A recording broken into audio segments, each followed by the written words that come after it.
તો મહિલા અનામત બિલ પર કિરણ રિજિજુ પ્રેસ કોન્ફરન્સ કરી રહ્યા છે, સીધા જ જઈએ। तो ये सब देश के लिए बहुत बड़ा उपलब्धि है।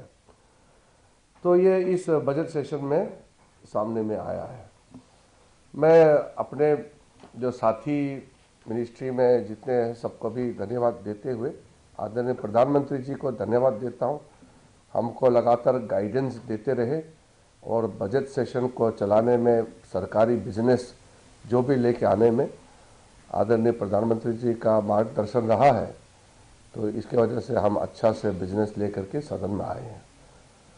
हमारे उपराष्ट्रपति जी जो राज्यसभा में सभापति हैं और लोकसभा स्पीकर, दोनों को भी मैं तहे दिल से धन्यवाद देता हूं। बहुत अच्छी तरह से संचालन करके दोनों सदनों को चलाया और बाकी जितने भी फ्लोर लीडर्स हैं पार्टी के, सबको भी धन्यवाद देता हूं और आप मीडिया वालों को भी मैं धन्यवाद देना चाहता हूं। आपने बहुत अच्छी तरह से पार्लियामेंट्री प्रोसीडिंग्स और इश्यूज को आप लोगों ने कवर किया है।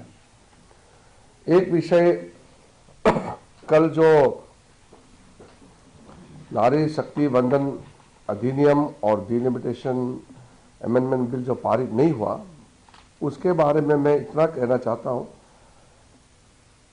राजनीति से प्रेरित होकर के और महिलाओं को अधिकार नहीं देने का मानसिकता लेकर के कांग्रेस पार्टी और विपक्षियों ने कॉन्स्टिट्यूशनल अमेंडमेंट को जो पारित नहीं होने दिया 2/3 मेजॉरिटी से, उससे हम लोग सब दुखी हैं। ये सिर्फ सरकार के लिए दुखी है और ये सरकार को, हमारे पार्टी को नुकसान हुआ ये नहीं है। हम दुखी इसलिए कि ये नुकसान देश के महिलाओं को हुआ है। देश के महिलाओं को अपना पूरा कानूनी प्रक्रिया, देश का बागडोर करने में, देश को संचालन करने में जो निर्णय होते हैं, निर्णय प्रक्रिया में हिस्सेदारी देने के लिए लोकसभा में और विधानसभाओं में जगह देने के लिए जो महत्वपूर्ण कदम था वो पारित नहीं हो पाया, इसलिए हम दुखी हैं। ये इसको सरकार का फेलियर, हमारा पार्टी का फेलियर बिल्कुल नहीं मानना है। ये देश के ऊपर में बहुत बड़ा आघात कांग्रेस पार्टी और कुछ दलों ने पहुंचाया है। इसलिए कांग्रेस पार्टी और उनके कुछ साथियों को महिलाओं का आक्रोश को झेलना पड़ेगा। कांग्रेस पार्टी के ऊपर भी यह काला दाग, महिला विरोधी का जो दाग चिपक गया है, ये कभी खत्म होने वाला नहीं है।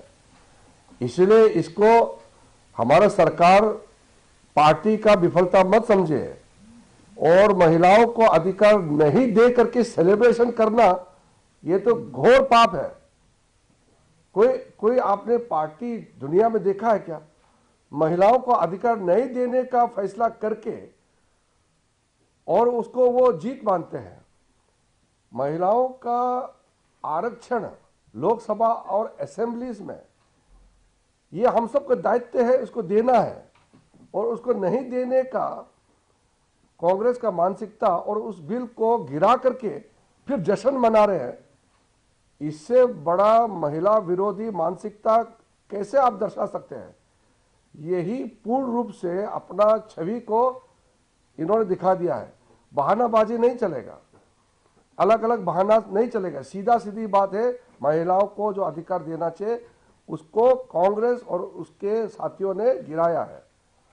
तो हमारे लिए क्या, हम तो सरकार में है ही, हम तो चुन के आए हैं। लोगों ने वोट दिया है, मोदी जी के नेतृत्व में हमको तीसरी बार जनादेश देकर के सत्ता में बिठाया है। तो सरकार तो है, दुखी इसलिए कि महिलाओं को अपना अधिकार नहीं मिला। तो इसलिए कांग्रेस पार्टी को आप लोग भी बताना है, जश्न मनाने का जरूरत नहीं है। ये तो पाप काम किया है, महिलाओं को अधिकार नहीं देकर के जश्न मना रहे, ये तो शर्मनाक बात है। इसलिए ये जो बजट सेशन है बहुत सक्सेसफुल बजट सेशन रहा है। बस महिलाओं का अधिकार देने में असमर्थ रहा है।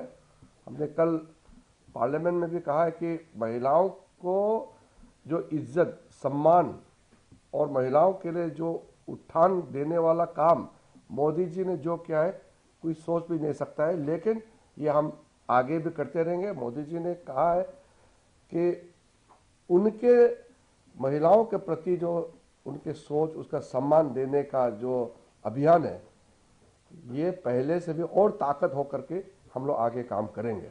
इसलिए प्रधानमंत्री जी को मैं धन्यवाद देता हूं कि पूरा प्रयास किया हम लोगों ने, महिलाओं को अधिकार मिले, पूरा ताकत लगाया। अब ये कांग्रेस और उसके साथी जो है मानने के लिए तैयार नहीं है, तो उसको हम मारपीट करके जबरदस्ती तो वोट डलवा नहीं सकते हैं। उनका सोच ही महिला विरोधी है, तो हम उनको जबरदस्ती फिजिकली पकड़ के तो वोट नहीं डलवा सकते। तो हमने डेमोक्रेटिक प्रोसेस से हमने वोट डाला, उसका समर्थन मांगा। बार बार मैंने कांग्रेस अध्यक्ष से, कांग्रेस के नेताओं से बार बार बात किया। वो सिर्फ चिट्ठी लिखता है, मीटिंग में आते नहीं है। बाकी पार्टी लोग सब आए मीटिंग में, गृह मंत्री जी, मैं, हमारा कानून मंत्री अर्जुन जी, कितने बार हम लोगों ने मीटिंग किया, सबसे मीटिंग किया, और कांग्रेस पार्टी सामने में आते नहीं है। और फिर बोलता है कि चर्चा नहीं होते, सामने में नहीं आता है, चिट्ठी लिखता 3 बार, फिर बोलता है कि चर्चा नहीं करते। तो इस तरह का जो महिला विरोधी जो सोच है कांग्रेस पार्टी, वो तो देश का सामने में उजागर हो गया है। अफसोस की बात है, उसको तो महिलाओं का गुस्सा झेलना पड़ेगा कांग्रेस को, लेकिन हम लोग तो अपना प्रयास है निरंतर भविष्य में हम लोग करते रहेंगे।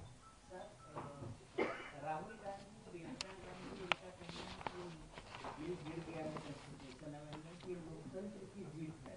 राहुल गांधी का कहना है कि जो सरकार है अभी के दिल्ली से तमिलनाडु को चलाना चाहते हैं।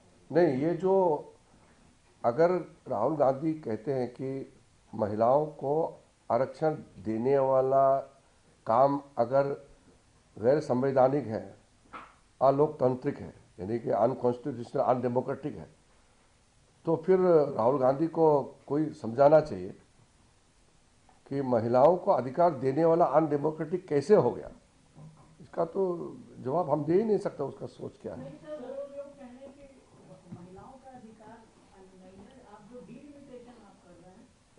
वो तो देखिए, मैं अभी बहुत डिटेल में बोलने का आवश्यकता नहीं है।